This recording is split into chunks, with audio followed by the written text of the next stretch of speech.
வணக்கம். அமெரிக்காவும் இஸ்ரேலும் உலக ரவுடிகள் தான், இல்லை என்று யாரும் சொல்ல முடியாது. அது யார்களுக்கு ரவுடி என்று பயப்படுவார்கள் என்று சொன்னால், ஆமா சாமி, அப்பா, அம்மா அப்படின்னு சொல்றவங்க தான் பயப்படுவாங்களே தவிர, சித்தாந்த அடிப்படையில் இருக்கிறவர்கள் பயப்பட மாட்டார்கள். ஒரு குட்டி கதை, அமெரிக்காவுக்கும் இஸ்ரேலுக்குமான ஒரு குட்டி கதை. நீங்கள் போகும் வழியில் சாணிய மிதிச்சிட்டா காலை கழுவிட்டு போய்கிட்டே இருக்கணும் ராஜா.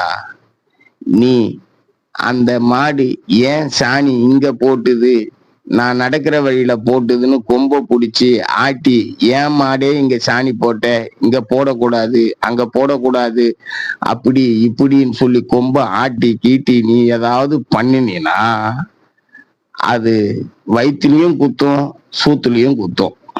இப்ப புரியுதுன்னு நினைக்கிறேன். உங்களை மாதிரி சின்ன பிள்ளைகளை பண்றது, இத மாதிரி பொம்பளை ஆசை பிடிச்சு அலையிறது, பண ஆசை பிடிச்சு அலையிறது, இவங்களுக்கு வேணா பயப்படுவாங்க. இவர்கள் நீங்கள் 47 ஆண்டு காலம் தொடர்ந்து அவர்களுக்கு தடைகள் போட்டும் அவர் நாட்டு மக்களையும் நாட்டு மக்களுக்கு தேவையான உணவுகளையும் அவர்கள் தொடர்ந்து உங்களை ரவுடி என்று வல்லரசு என்று சொல்லக்கூடிய உங்களை தொடர்ந்து போர் தொடுப்பதற்கு ஆயுதங்களை தயார் செய்து வைத்திருக்கிறார்கள் என்று சொன்னால் அவர்களுடைய கொள்கையும் நெஞ்சுரமும் மிகவும் பலம் வாய்ந்தது. புரியுதா? இதுதான் உலகறியும், உலக மக்களுக்கு நன்கு அறியும் என்று நம்புகிறேன்.